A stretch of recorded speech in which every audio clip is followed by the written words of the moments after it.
los invitamos a poner en silencio sus celulares para que podamos empezar.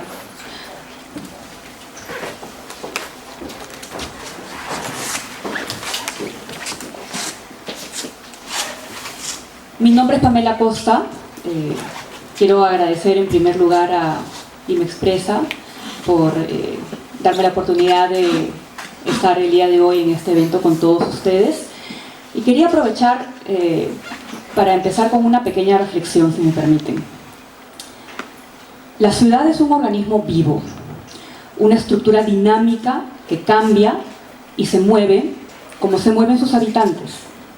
Para conocerla, para conocer sus problemas, hay que recorrerla a través de su sistema circulatorio, que son sus vías, sus calles, sus avenidas, sus autopistas, sus carreteras. Pero no es fácil.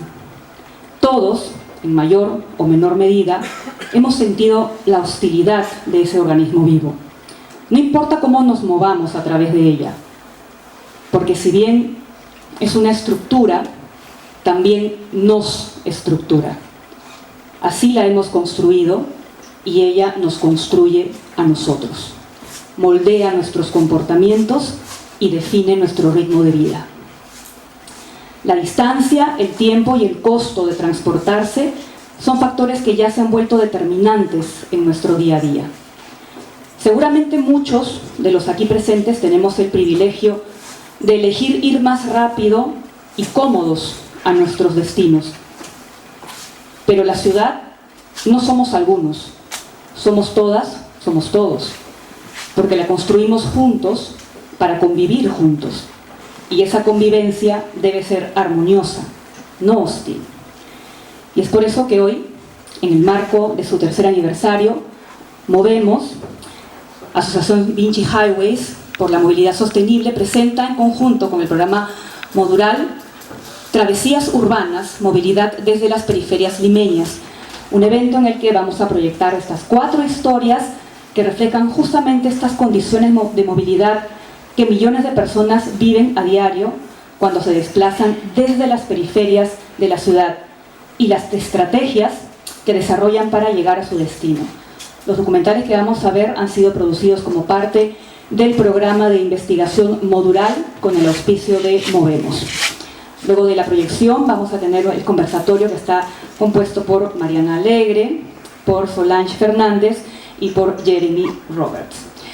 Ahora quiero invitar a Luis Zapata, que es vicepresidente de Movemos, Asociación Vinci Highways por la Movilidad Sostenible y gerente de Asuntos Públicos y Sostenibilidad y Comunicaciones de Limexpresa, para que dé inicio a este evento. Lucho.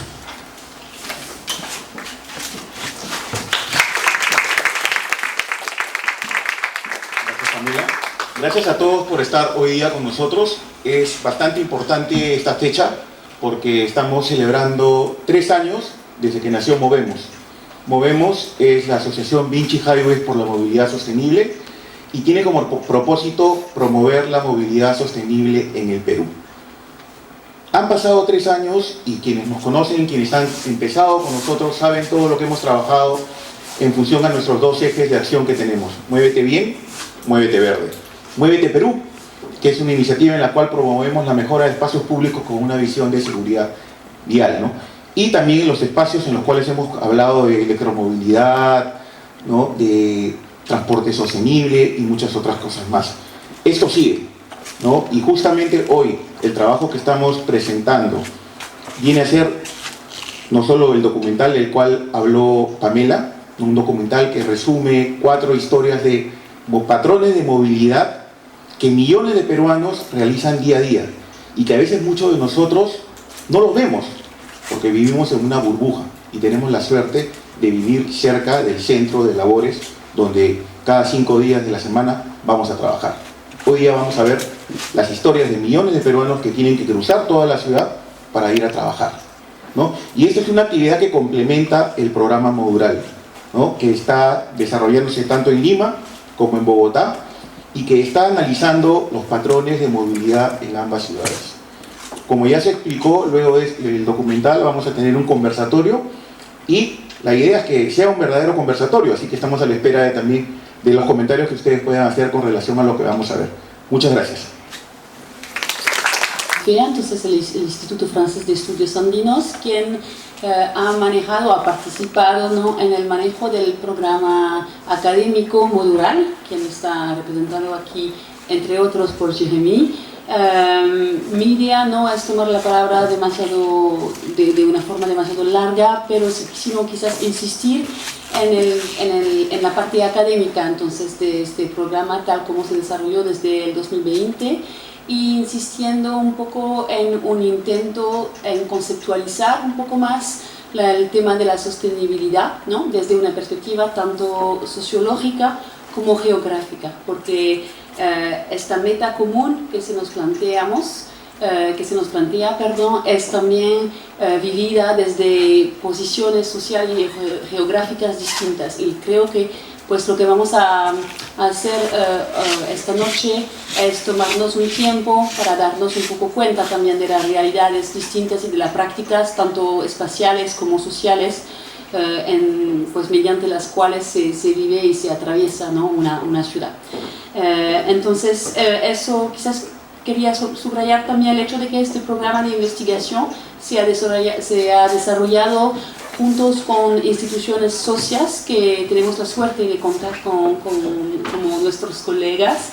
En el Perú, con la PUC, con la Pontificia Universidad Católica del Perú, y también con otras instituciones académicas socias en Colombia, porque se desarrolló este programa a modo de comparación, ¿no?, entre Perú y Colombia. Entonces, comparar un poco las prácticas del espacio entre Lima y Bogotá era también una herramienta transnacional, ¿no?, para seguir pensando un poco mejor lo que les toca vivir, ¿no?, a los peruanos y a los colombianos casi cada día. Entonces, pues nada, agradecerle mucho su presencia y a Jeremy por pues seguir adelante con este programa largo, que pues además empezó durante la pandemia, que creo que también eso ha sido un logro tremendo. Así que muchas gracias.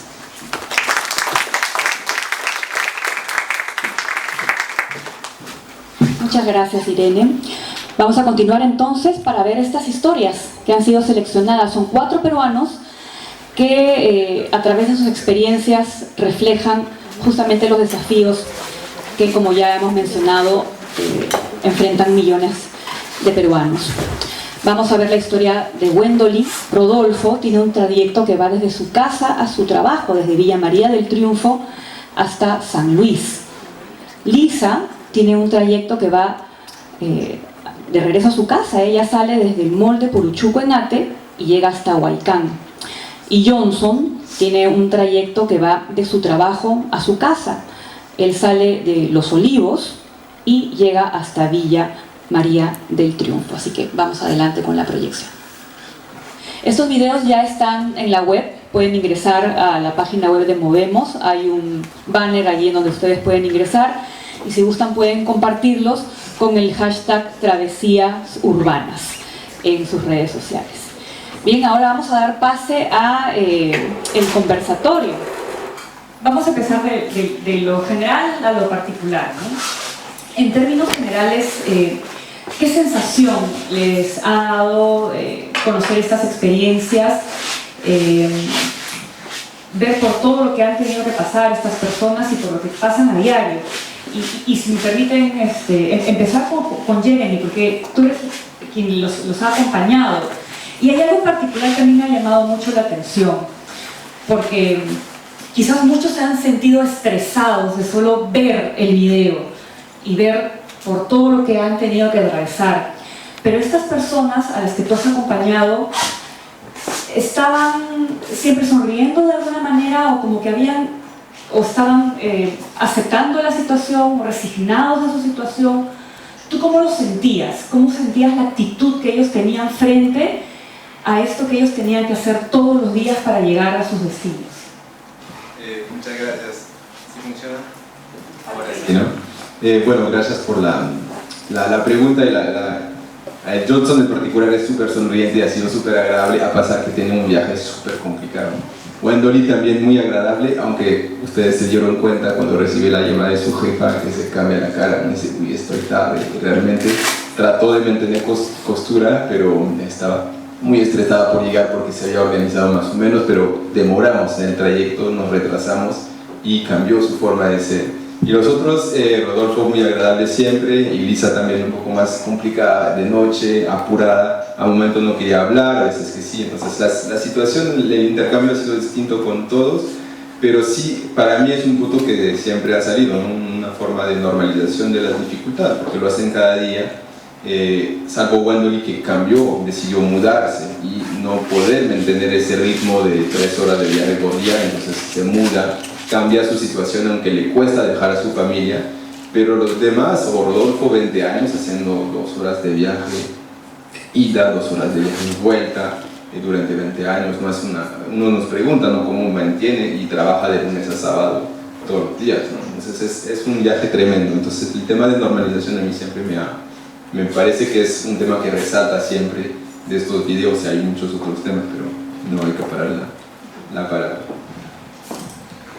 Bueno,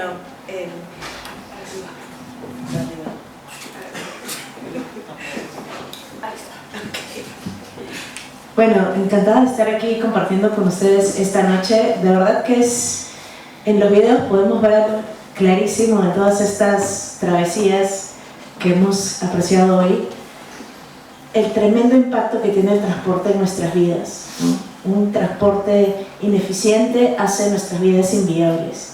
Viajar 6 horas al día es no tener ninguna oportunidad de socializar, de estudiar, de pasar tiempo con tu familia, y realmente es una calidad de vida pésima la que llevan muchos de nuestros ciudadanos que están expuestos a esta condición. De lo contrario, del otro lado, un transporte eficiente puede cambiar dramáticamente nuestra calidad de vida, y realmente esa es la visión que debemos buscar, que podamos a través del transporte no solamente conectar el punto A con el punto B, sino que es una línea de vida para todas las personas que transitan cada día a través de él, y lo hemos podido ver muy claramente en las historias que hemos apreciado hoy. Hola, ¿se escucha? Bien. Bueno, gracias, buenas noches y gracias por la invitación, un placer estar aquí. A ver, creo que no es ninguna sorpresa el resultado de estos videos, y si es que para alguien lo fuera y esa persona está involucrada en el sector de transporte, creo que se ha equivocado de sector y debería buscar trabajo en otro lado. Porque es justamente el trabajo cotidiano, o sea, los recorridos cotidianos y la vida cotidiana de millones de personas, y particularmente el gran porcentaje de aquellas personas que se mueven en transporte público y que tienen que dar recorridos largos, aunque es cierto que los tiempos de viaje por trayecto han ido disminuyendo a partir seguramente de una serie de procesos como decisiones personales, como es el caso de una de ellas, o también inclusive y lamentablemente el dejar ir oportunidades de empleo, porque justamente los tiempos son demasiados, o oportunidades de estudios. Creo que es justamente esto que se ve normalizado. Y por otro lado, desde el entendimiento que es principalmente la clase trabajadora la que se mueve en transporte público, y la que más impacto tiene en esa calidad de vida, como bien mencionaba Solange, en la que te quedas sin ninguna oportunidad de poder desarrollar cualquier proyecto de vida que puedas tener. Creo que también es importante reflexionar sobre esto para que aquellas personas que sí les va a sorprender, que creo que son particularmente los gerentes y gerentas de grandes empresas y de empresas de servicios o de producción, fábricas, tengan claro en qué condiciones sus trabajadores acceden a marcar tarjeta a las 8 de la mañana y cuánto se les descuenta, ¿no?, cada día por no marcar la tarjeta a tiempo, por los 2, 3, 4, 15 minutos que llegan tarde, y cómo eso está impactado no en su decisión personal, sino en las condicionantes en torno a lo urbano. Y es por eso que siempre tenemos que entender a la gestión del transporte y al transporte en general y a la planificación como una moneda de dos caras con el desarrollo urbano y la gestión de los suelos, ¿no? Sin un elemento, el otro no funciona, y viceversa. Entonces, a mí me parece muy apropiado en realidad que podamos tener estos videos y que se puedan circular no solamente en la web, sino que puedan llegar a manos justamente de los diferentes decisores, tanto en el sector, pero sobre todo también a nivel del privado, ¿no? O sea, estas personas van a trabajar en un sitio, cómo se están estableciendo este tipo de condicionantes. Y hay que además hacer una aclaración específica en relación al costo, que es claramente elevado, pero aquellas personas que pueden tomar el colectivo se encuentran en una posición económica mejor que aquellas que no pueden tomarlo y que por lo tanto tienen que o subirse solamente al transporte público o caminar más.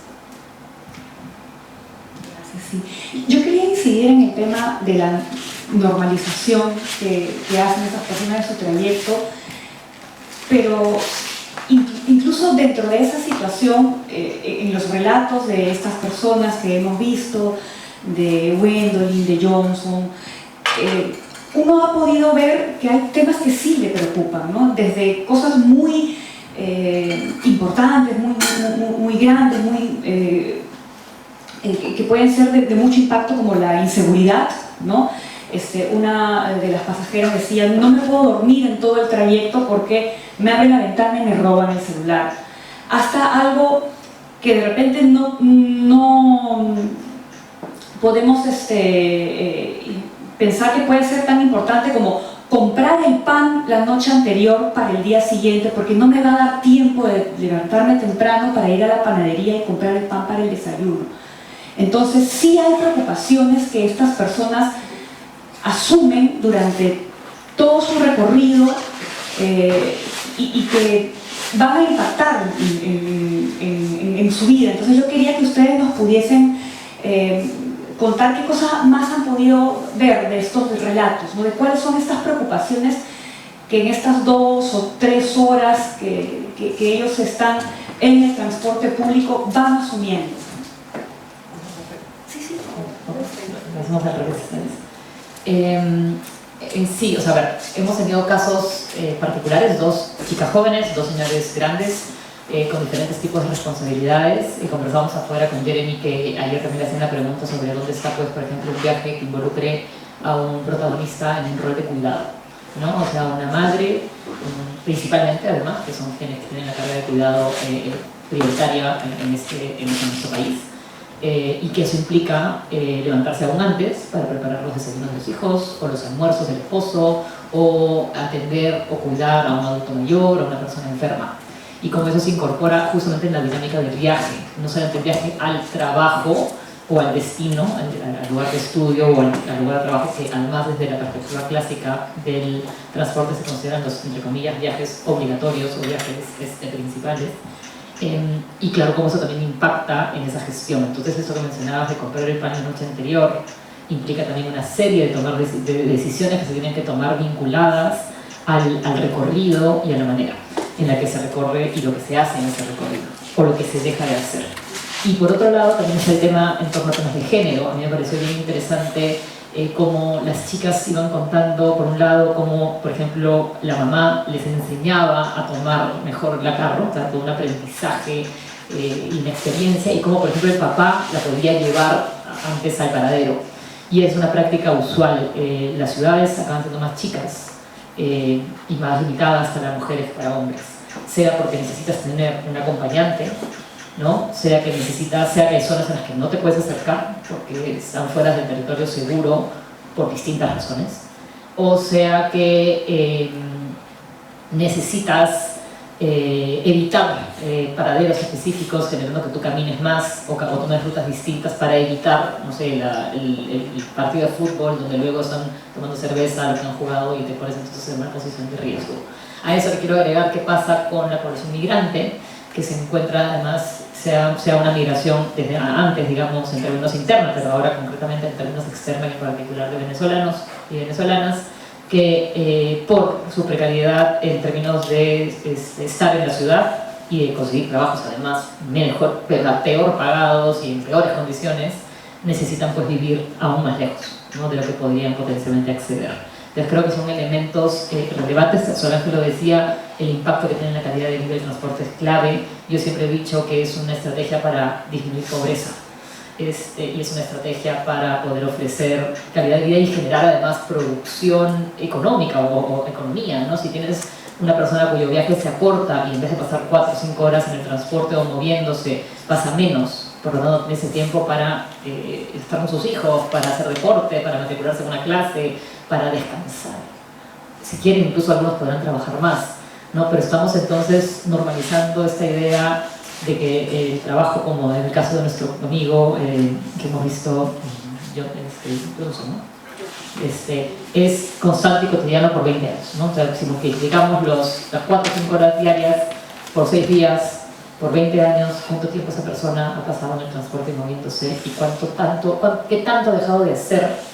¿Y qué tanto nos hemos perdido nosotros como sociedad de sus talentos, de sus valores, de sus posibilidades, ¿no? ¿Qué tanto se podría haber desarrollado algún negocio, podría haber inventado algo, podría haber estudiado algo, podría haber estado más tiempo con su familia? Como Gwendolyn, que decía Exacto. que podría haberse metido más cursos de la universidad en esas 6 horas.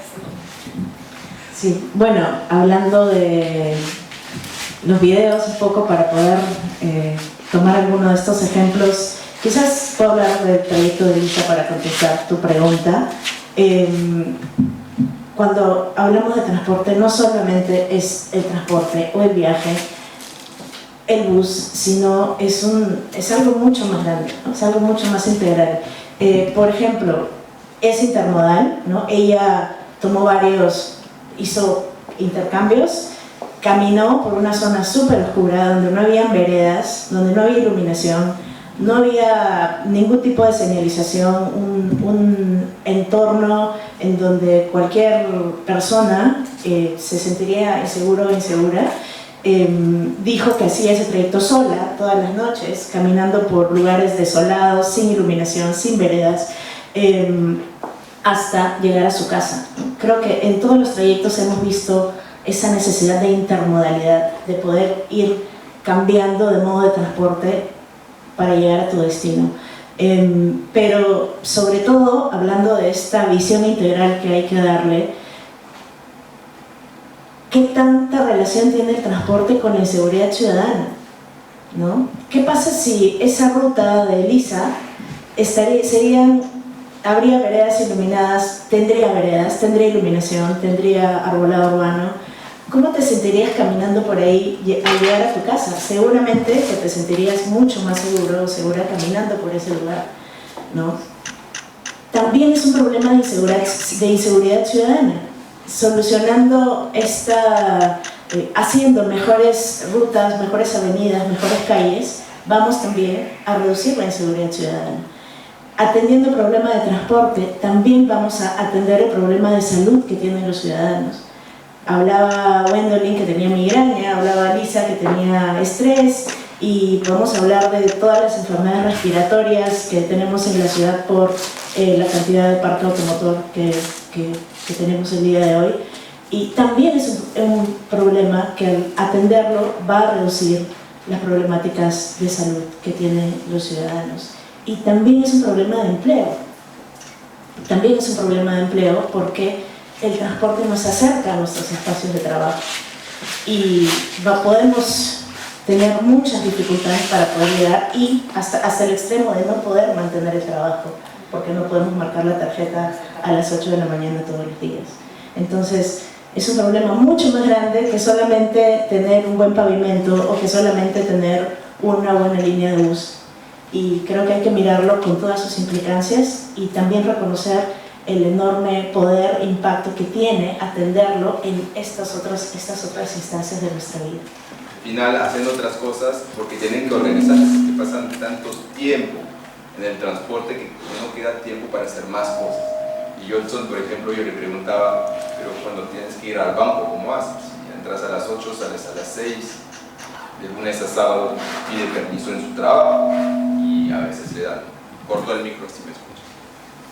Y lo que yo resalto es el tema al final también de la idea del costo, pero en un conjunto de incomodidades, de penosidades que vamos a ver en esos viajes, de la inseguridad, del tema del acoso, del tema del costo económico, y si se habrán dado cuenta, en esta cotidianidad hay pequeños costos. Por ejemplo, entre Rodolfo, que dice, entre la mototaxi que me hace llegar más rápido el ómnibus, son 50 centavos de diferencia, pero igual él toma el ómnibus para ahorrarse 50, porque hay detrás un contexto más allá del transporte, hay un contexto laboral y hay justamente esa relación muy fuerte de inestabilidad laboral, estructural, de pocos ingresos al mes, que hacen que tomen decisiones que al final, sí, sumando día a día, voy a tomar el bus porque ahorro 50 centavos por día. También Johnson toma su bus a 4 soles, hay otro de 5 soles, va a esperar el de 4 soles porque sumando a fin de mes va a ahorrarse algunos viajes. Y también la misma Lisa, ¿no?, que no toma mototaxi, aunque atraviesa una zona desolada, porque el mototaxi en la noche cobre 2 soles y le parece demasiado caro, prefiere caminar. Entonces, pequeños costos que parecen pocos, ¿no? Al final te das cuenta, el viaje de Rodolfo son 2 horas por 5 soles, es poco, pero igual es bastante. Y cotidianamente representa una carga fuerte. Entonces, creo que eso hay que darse cuenta cuando vamos a pensar planificación de transporte, cuando vamos a integración tarifaria, de lo que puede representar para la cotidianidad de muchas personas en estas condiciones, ¿no? Entonces, eso me parece que sobresalen de forma muy interesante en más allá de otras cosas. Sí, yo quiero resaltar lo que Mara había mencionado, que claro, también hubiese sido interesante. Las experiencias de las personas son muy particulares, ¿no? Conocer cómo lo vive una persona que está al cuidado de otra, pero también, por ejemplo, cómo lo vive una persona que tiene movilidad reducida o que tiene visión reducida también, ¿no? La experiencia que debe tener del transporte es completamente diferente y quizás incluso más desafiante, ¿no? Entonces sí son aspectos que hay que tomar en cuenta al momento de hacer las evaluaciones. Y claro, el diagnóstico lo hemos visto a través de estas experiencias, y yo quería que ya nos ayuden ustedes a ver y a evaluar las soluciones que se han estado planteando hasta el momento, ¿no? Ya lo han mencionado algunos de ustedes, nuestro sistema de transporte es deficiente. Por más que se está intentando esta integración con los corredores, no llegan a todas las partes de la ciudad que se necesitan. Están completamente desarticulados unos a otros, y hay mucha competencia ilegal que incluso te articula también de alguna manera, porque lo hemos visto también cómo es que tienen que tomar también el colectivo, que es informal, pero forma parte de su intermodalidad. Entonces, ¿qué evaluación hacen ustedes de lo que se viene haciendo hasta el momento para tratar de darle un sistema de transporte de calidad a los ciudadanos? Yo creo que, un poco como introduciste, Ingrid, no darse cuenta de la diversidad geográfica, creo que es importante al momento de pensar soluciones de transporte, y también abrir esa discusión, que es un poco el objetivo del proyecto modular de movilidad sostenible, de ir justamente a decir, bueno, no, la movilidad sostenible no es solo hacer bicicleta, no es solo enfocarse en un modo o promover tal cosas, es pensar en los viajes cotidianos que hacen miles de personas y pensar desde diferentes perspectivas. Y cuando vamos a ver esos territorios con población con niveles socioeconómicos difíciles, hay que pensar en cómo los facilitamos y los mejoramos su calidad de viaje. Y que la mejora no sea comprar un carro motorizado, un carro individual, pero más bien tomar un transporte público que les permite viajar más rápido y de forma un poco más tranquila.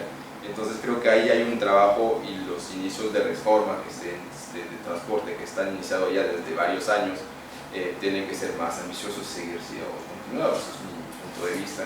Aunque los desafíos son grandes. Si vamos a Bogotá, por ejemplo, que el proyecto es Lima Bogotá, vemos que a pesar de haber concluido su reforma de integración de transporte y que todo el sistema es integrado e informal, aún así el tráfico, la congestión, volvemos a encontrar los mismos problemas. Entonces es un problema que sí hay que darle con mucha fuerza, y entonces es una lección que hay que dar mucho trabajo por hacer. En estos últimos años, este año quizás, con todo lo que está pasando en el mundo y en nuestro país, escuchamos cada vez más hablar del cambio climático, de responder al cambio climático y de los objetivos de desarrollo sostenible, y cómo los países han hecho compromisos para cumplir con él, pero de nuestro lado, cuando vemos lo que pasa en nuestras ciudades, decimos, ¿cómo? ¿No? ¿Cómo lo hacemos? Porque parece que es muy lento o está paralizado. Creo que es muy importante planificar esa transición que tiene que haber para que podamos pasar del sistema de transporte que tenemos hoy a un sistema ordenado, limpio, humano, inclusivo. ¿Qué pasa con los viajes cortos? ¿Cómo es una caminata al nido, al mercado, a la farmacia, a visitar a alguien? ¿No? Que son además las que cargan la mayor cantidad de viajes en términos cotidianos, ¿no? O sea, esto que más viaje hace una persona es un ida y vuelta al trabajo o un ida y vuelta al estudio, pero en realidad son múltiples idas y vueltas a los lugares del barrio o a los lugares intermedios. Entonces, ¿cómo resolver los problemas vinculados a la aparición de paratránsito? Y la solución es ofrecer un buen sistema de transporte público de calidad. O sea, eso va a ser un desincentivo paulatino, porque además no vamos a hacer acá un modelo en el que de un día para otro todo cambió, ¿no? Sino que va a ser paulatino, y cual ley de oferta y demanda, pues acá de repente ya no se va a requerir esa oferta. Y así como en algún momento las personas que venden en la calle están vendiendo gorros navideños, y en Halloween venden calabazas, y en verano venden sombrillas, pues las personas que se dedican en este momento a atender ese tipo de servicios van a tener también que encontrar otras maneras. Eso no quiere decir que simplemente hay que dejarlo a lo que pase. O sea, implica, por supuesto, hacer un trabajo de conversión, porque además sabemos que lo que ahora conduce una persona en el sistema informal es claramente, o sea, acaban siendo casi 3 o 4 turnos de trabajo formal, organizado, ordenado, con descansos y de manera correcta, para prevenir además siniestros viales, porque todo esto a su vez tiene consecuencias enormes, ¿no? Todas las personas que estamos aquí, al menos en algunas de las encuestas, el 25%, 30% de personas ha tenido en el último año un siniestro vial o alguien conocido de la familia, ¿no? Entonces, ese costo económico en salud, en tiempo, en energía, etcétera, también es un costo que no estamos valorando cuando no hacemos la inversión que el Estado tendría que hacer de manera más decidida, digamos, en términos de transporte. Hablábamos de subsidios, hablábamos de necesidad de, o sea, hay como una serie de procesos encaminados, de procesos vinculados al chatarreo, a las autorizaciones, a la planificación, hay como cosas que están en marcha. Pero si de verdad no se interpreta esto como una política de Estado, entender la idea de que el transporte es un servicio público esencial en serio, entonces no va a poder avanzar el proceso. Y quiero agradecerle a los tres, pero tenemos tiempo para un par de preguntas del público. Sí, queremos darle la oportunidad al público para que pueda hacer alguna consulta, si es que alguien por ahí desea. Puede alzar la mano y le alcanzamos el micrófono. Luis Quispe de Luzamba. Agradecer a Movemos por su invitación, felicitarlos por una vez más poner en evidencia los problemas que aquejan nuestro país y en particular a Lima. Reconocer a los comentaristas que evidentemente cada uno de ellos ha hecho con gran acierto su conocimiento. Solamente quisiera hacer un comentario adicional para contribuir a la reflexión que hacemos en este tema. Por un lado, si aludo a alguna autoridad o a las autoridades o los que están comprometidos, como son las empresas, como siempre trato de hacerlo con respeto. En lo que hemos visto, en los videos que hemos visto, es de repente el 70-80% que se moviliza en transporte público, pues es lo más, el sector más importante tal vez, o más conocido. Pero hay un sector mucho más segregado, que está más lejos de lo que hemos visto. O sea, realmente hay compatriotas nuestros que están en peor situación aún de lo que hemos visto. Por otro lado, en el video que hemos visto, a mi modo de entender, ninguno de ellos se ha quejado. Lo han hecho con mucho optimismo, han puesto en evidencia su preocupación, sus necesidades, pero nadie ha dicho alguna queja contra ninguna autoridad, salvo que se haya editado lo que han dicho, ¿no? Podría ser también, de repente es el objetivo de la exposición. Me da mucha pena, y yo estoy seguro que Mariana y otros también me han escuchado decir, pero creo que vale la pena repetirlo, porque es bueno tenerlo claro. Cuando llegamos a los 90, llegamos con empresas de transporte que eran de privados, eran comités, cooperativas, había una empresa de propiedad social y en Perú. Lo particular es que todos eran propietarios de las unidades vehiculares. Apenas de este número de empresas, entiendo que hay 10 empresas que sí han logrado ser propietarias de las unidades vehiculares, pero como veis, un pequeño porcentaje. En el año 2001, el señor Andrade viaja a Bogotá, cómo se estaba avanzando con el Transmilenio, porque se inició en Curitiba, el primer sistema integrado de transporte. Regresó con mucho entusiasmo y avanzó con el proyecto de Lima Bus, que se llama finalmente el Metropolitano. El señor Castañeda inaugura en el 2010 el Metropolitano con 9 corredores complementarios. Y por eso, en la época del señor Ollanta Humala, dejan de lado ese proyecto que estaba terminado. Finalmente, con la señora Bien, desaparece todo y solamente nos hemos quedado con uno. Y a ese uno, en su gestión, se implementan los 5 corredores complementarios. En ese entonces tuve la oportunidad de escribir en el Diario del Comercio, haciendo ver lo que iba a pasar en años. Se inauguró sin que haya vehículos propios, se inauguró sin conductores capacitados, sin que haya recaudo electrónico. Han pasado los años hasta el 2018, y esos corredores complementarios, que ustedes han visto por las noticias, que se quejan de no tener la rentabilidad suficiente porque no se puede contratar. Lo que va a haber problemas con los dueños de las combis y las custas, porque ellos son los que han puesto el capital, y cuando se implementen con las empresas no son dueños, ellos se van a ir muy bien, como están actualmente parte del Metropolitano, los empresarios están muy bien, pero los dueños de las combis y las costas se van a quedar, ellos se van a quedar sin su capital y sin su capital agentado. Los choferes no, porque se supone que va a haber 14.000 o 15.000 buses, entonces ellos van a poder ser absorbidos, se van a necesitar 2 conductores por cada bus, de modo que con los conductores creo que no haya problema.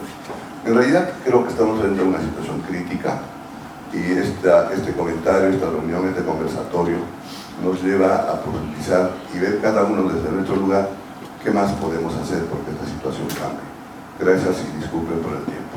Mi nombre es Claudia Ato. Más que una pregunta es un comentario que también lo mencionaron sobre el tema del cambio climático, ¿no? Que las zonas de las periferias son las que peor contaminación de aire tienen.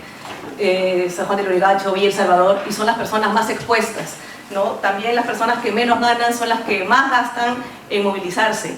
Acá es un tema que involucra a varias autoridades, ¿no? Porque si vemos que no tienen pistas, ¿cómo van a poder invertir también en movilidad para ciclovías, por ejemplo, ¿no?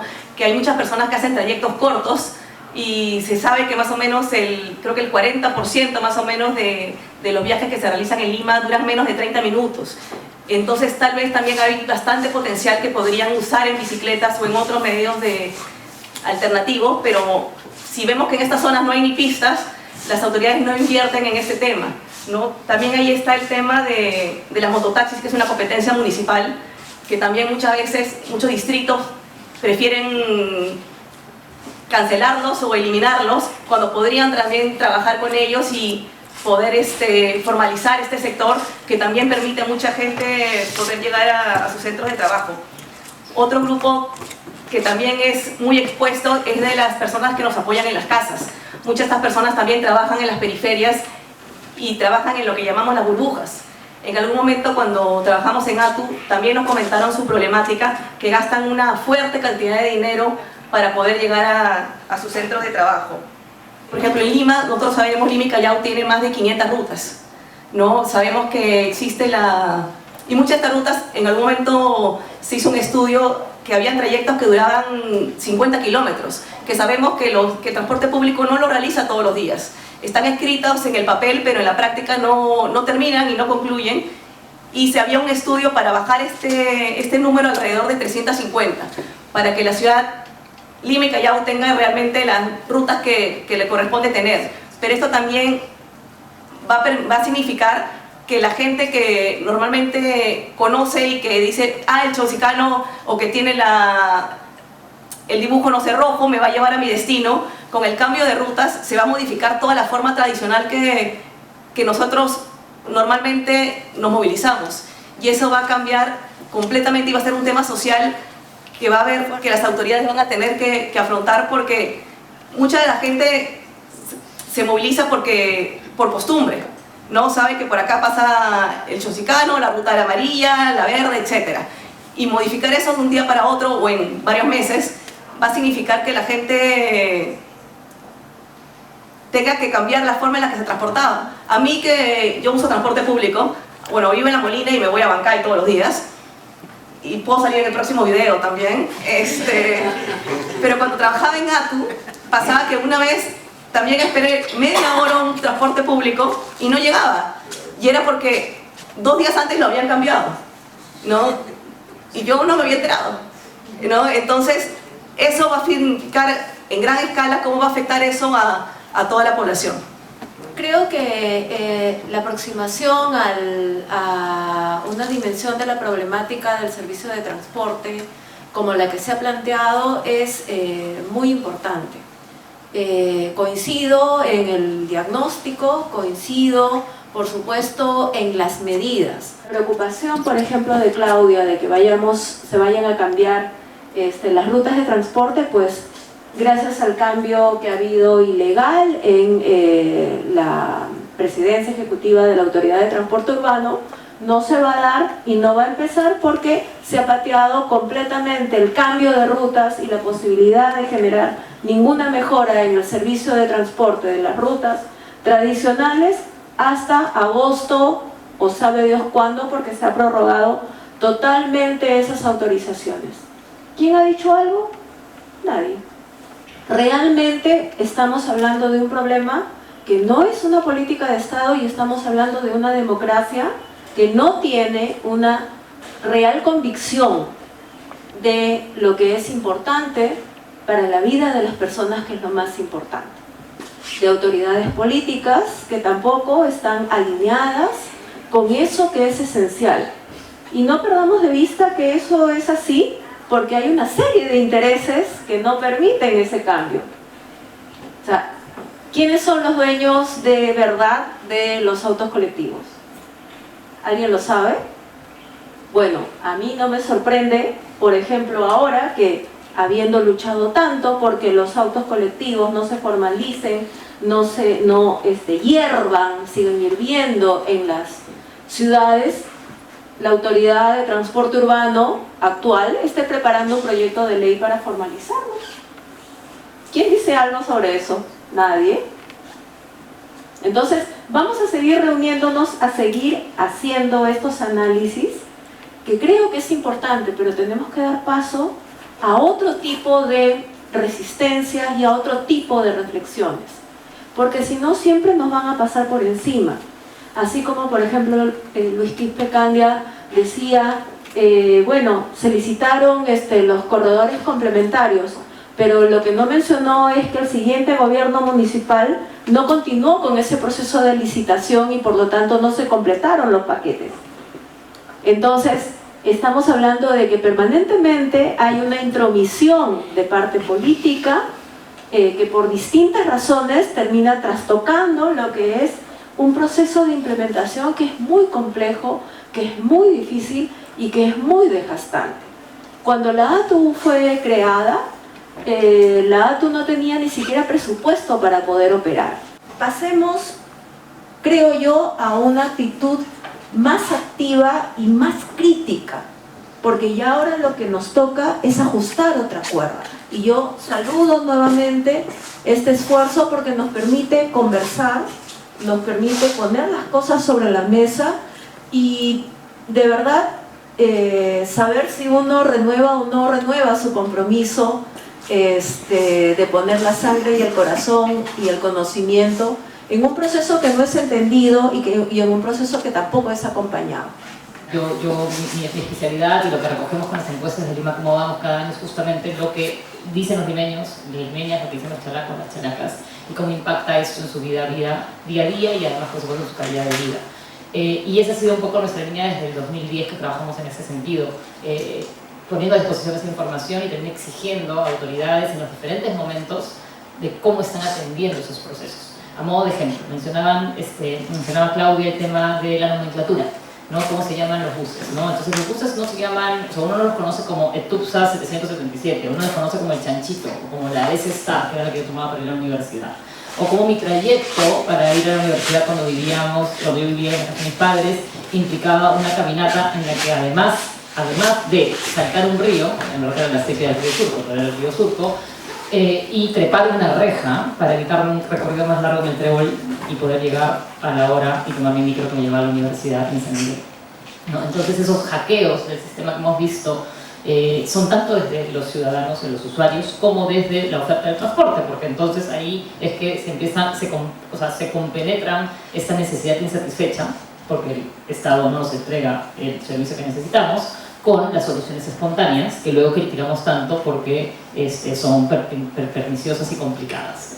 Entonces, y al mismo tiempo es el mismo modelo el que se pone la traba, porque entonces se visitan y se gestionan procesos de manera no interdependiente y por lo tanto no es compatible el pago o la tarjeta del Metropolitano, el Metro de Lima, en la línea que no llegue a las estaciones, no sé, ahí en el centro de Lima, como una está aquí, la otra está acá, cuando en teoría hay que caminar más y generas complicación a ese recorrido del usuario.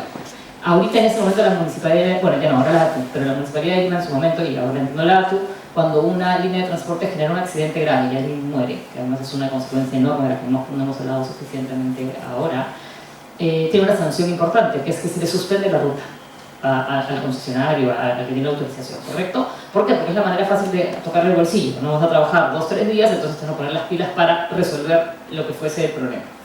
Pero exactamente, el problema es que esa sanción es una sanción hacia el concesionario, hacia la ruta autorizada, pero castigas al usuario que se quedó sin ruta, ¿no? Y que además no hay comunicación. Y yo tengo algunas fotos de letreros de que alguna persona ha puesto la ruta La Morada, no está funcionando porque hubo un accidente acá a 4 cuadras, ¿no? Y no va a funcionar 2, 4, 5 días, una semana, lo que fuere que sea. Entonces, a mí me parece muy relevante interpretar y entender cómo la política pública, las acciones, los reglamentos, la estrategia, la institucionalidad misma y efectivamente todas estas amenazas más políticas no toman en cuenta al usuario.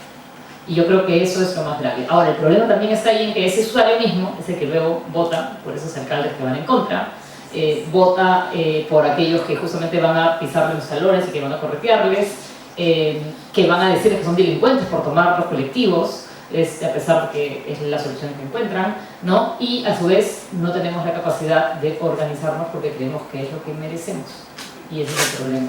Por eso, desde esa perspectiva, los grupos de espacio público, los grupos ciclistas que tienen otras estrategias han logrado acciones. Los usuarios del transporte público no lo han logrado, y hay un trabajo relevante. Terminé. Sí, pásenlo, ¿no? Porque esta conversación sin duda también puede continuar en el brindis, así que no se preocupen, va a haber más espacio y más tiempo para seguir hablando de este tema. Sí, bueno, ya creo que estamos en nuestra última ronda, así es que no quiero perder la oportunidad de agradecer a mis alumnos y alumnas que están aquí acompañándonos el día de hoy. Nuestra universidad queda en La Molina, y cuando salimos de noche, pues tenemos que correr para encontrar un bus, y tenemos que correr para poder entrar en el bus, ¿no? Porque muchos empiezan ahí su ruta y realmente es una carrera que necesitas agilidad física para poder hacerlo. Si te quedas atrás, simplemente no subes. Y es muy difícil ni qué decir para las personas que tienen alguna discapacidad, es imposible, sería imposible. Muchas gracias por estar acá. Y quisiera también no perder la oportunidad. Veo aquí muchos gestores públicos y gestores del sector privado que trabajan en mejorar la infraestructura de nuestra ciudad, y quisiera hablarle a ustedes en estos pocos minutos, porque cuando diseñamos una avenida o mejoramos una intersección vial, siempre pongamos delante a las personas, como estamos conversando y reflexionando el día de hoy. Nuestras avenidas, nuestros corredores tienen que ser ejes de bienestar para los ciudadanos y ciudadanas. Muchos, como Gwendolyn o como Johnson, como los ciudadanos que hemos visto el día de hoy compartiendo nuestras historias, viven en asentamientos humanos, no tienen muchas veces ni escaleras, ni pavimento, ni iluminación dentro de sus barrios, y el primer espacio de inversión pública que ellos ven, o inversión privada, es la avenida más cerca de su casa.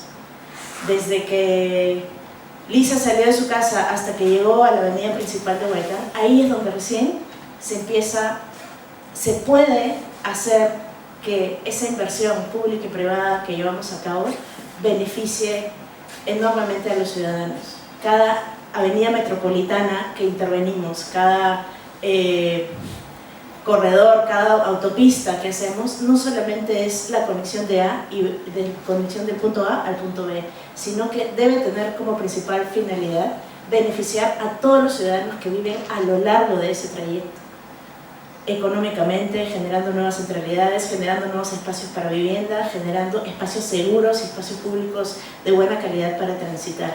Y quiero quedarnos con esa reflexión, porque estar en el sector transporte no solamente significa conectar dos puntos, sino armar trayectos que signifiquen ejes de bienestar para todos los ciudadanos que viven en esas rutas en las que trabajamos, y proponiendo, por ejemplo, nuevo arbolado urbano, mejores espacios públicos, ciclovías, buenas veredas, buena iluminación, que todas las personas que viven en esos asentamientos humanos a lo largo de esos ejes viales que intervenimos se beneficien de esas inversiones y realmente signifiquen un bienestar y una mejora en la calidad de sus vidas. Gracias.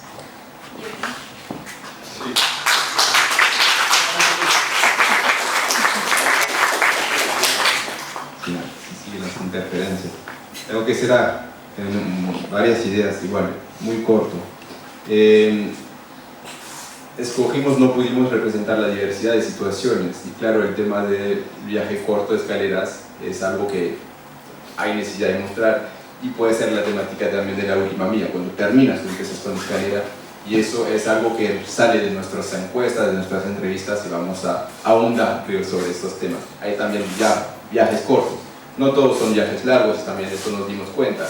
Las periferias se van consolidando, hay viajes cortos, hay movilidad varia, no es solo viaje pendular hasta el centro de regreso, hay viajes complejos, diversos, hay gente que viaja un montón por ser delivery, etc. Entonces hay una diversidad que hay que captar, y eso es el objetivo de nuestro proyecto.